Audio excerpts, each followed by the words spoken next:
All right, so here we are in the spoiler review. Again, if you haven't, if there are going to be spoilers in this, obviously it's everywhere. I just said it. Um, but yeah, if you want to see my spoiler-free review, just like me on Facebook. Um, but yeah, Shazam, fantastic movie. It opens with a dark scene with is it Donald Glover, Lex Luthor's dad from Smallville. The dude's fantastic. I've been a big fan of his since Scrooged and the Gremlins 2 way back in the 80s and 90s. He's a lot of fun on screen.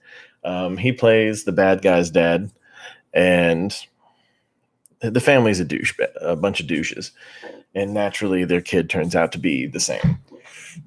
So the bad guy, Dr. Zhivago, something like that. I'm sure I'm saying it wrong, but he gets chosen. He proves unworthy, and then he gets sent back to the car. His dad gets paralyzed, and then you're on to Billy Batson.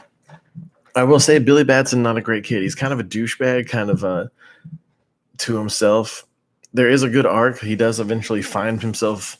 He gets his way back to good eventually once he settles things with, in his neck of the woods. But he's a douchey teenage kid. And the movie as a whole is pretty amazing. As far as DC goes, because they haven't been really great with movies. The whole Justice League thing has just been a huge fiasco. A few good things came out. I like Henry Cavill the Superman. I don't like the dark tone that Superman's had with Zack Snyder. Snyder would have been more suited for Batman, but we had a much better Batman before that. Now, as far as anything else, Wonder Woman, I wasn't a big fan of the idea of Gal Gadot before. I thought Gina Carano or someone like that would have been more suited for it, but she really pulled it off and she sold it to me. And like I said, I wasn't big on her in the beginning, but then I saw her in the movies and she kicked all kinds of ass. Now the third act's a little weak on that, Skybeam, thrown in the random thing. I keep swearing I turned that down. But you can't really complain, and people surprise you all the time. And it's not a sex thing or anything, but I just didn't think that she was great for it because she was too skinny. And it's not that often you hear people say that. It's like, oh, she's too skinny for the role. It's normally like, oh, they're not built enough, or they're too plump or something like that. And then we go into Aquaman, and Aquaman was just utterly fantastic. It was just quite a movie, and it was kind of corny. It got basically it was really self-aware, and there were some really corny parts. It got a little weird National Treasury halfway through, but Jason Momoa sold it, and he was not really my great choice. He looks more like Namor from the Marvel Universe. But overall, he did a really great job, and he sold the movie. Same thing with Zachary Levi in this. He was born to play the role. He's utterly fantastic. I mean, look at him back there. I mean, most of that's probably the suit. I don't know if he got actually built for this, like most guys do, but he does really well. It's a lot like the movie Big in the 80s. And it's fantastic all the way through. There are a couple things, like if I was to nitpick, I would say when he's hustling on the street trying to get money for selfies or whatever with people who pass by him, it does tend to lag on a little long. I liked it a lot better the second time, I have to say, as far as that goes, because the first time I was sitting there really watching for everything. And there's a setup I didn't notice the first time. When you're going through it, you see in the little aquarium this caterpillar looking thing, and apparently that's a big bad guy for Shazam. I'm not a huge Shazam fan. Like, I know of his origin, I know a few things about Shazam personally, but overall I don't know a lot about his rogues gallery, if you will. But overall it was pretty good, and they had that set up, and then they showed when they go through and have the big fight there, they show that it's not there anymore.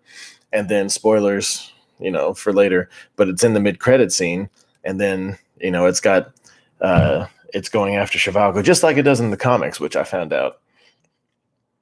after doing a little bit of research after watching it the first time. Um, but it was really well done. I wasn't expecting them to bring the whole Captain Marvel Shazam family into the first movie. I thought it would have been more of a sequel thing, but it was really it was a lot of fun, and I will never complain for Megan Good being in any movie ever. She's gorgeous. She's a lot of fun to watch on screen, and she was a lot of fun in this. The adult actors they got to play the kid actors, the grown up versions of the kid actors when they turn into the Shazam family, they were really well done, and I couldn't think of anyone better to play the handicap kid than Adam Brody. Adam Brody he's basically a big kid. He's a lot of fun to watch. I didn't recognize any of the other people who played the adult versions other than Adam Brody and Megan Good. But the movie, all in all, was great. The third best thing in the movie, other than Zachary Levi and the kid that plays the handicap kid, the dad, the foster parents in general, but especially the dad. He was basically the heart and soul of the whole movie.